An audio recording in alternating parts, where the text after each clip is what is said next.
Derrière moi, cette machine aux allures futuristes est un appareil d'IRM ou imagerie par résonance magnétique.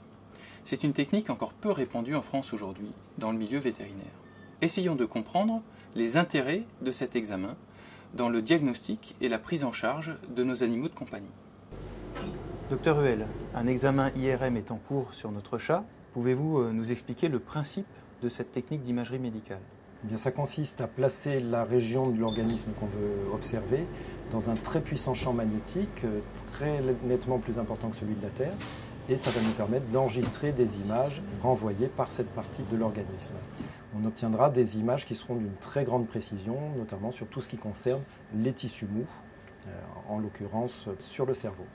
L'exploration du cerveau de cet animal se fait grâce à l'IRM aujourd'hui.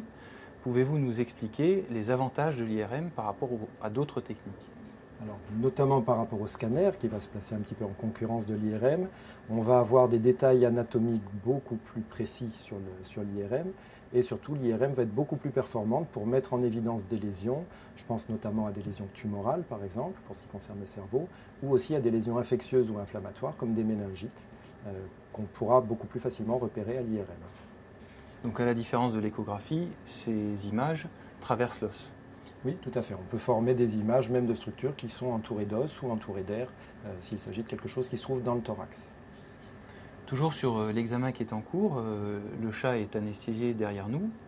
L'anesthésie générale est-elle vraiment indispensable pour un examen IRM? On est malheureusement obligé de faire une anesthésie générale de 30 à 45 minutes à peu près. De ce fait, y a-t-il des précautions particulières avant de réaliser une IRM?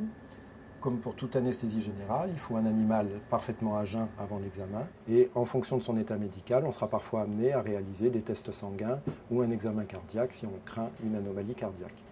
Avec le docteur Huel, nous venons de voir que l'IRM est un examen performant qui est réalisé uniquement par des vétérinaires spécialisés en imagerie médicale. Cette technique nécessite un matériel sophistiqué et une anesthésie générale relativement longue.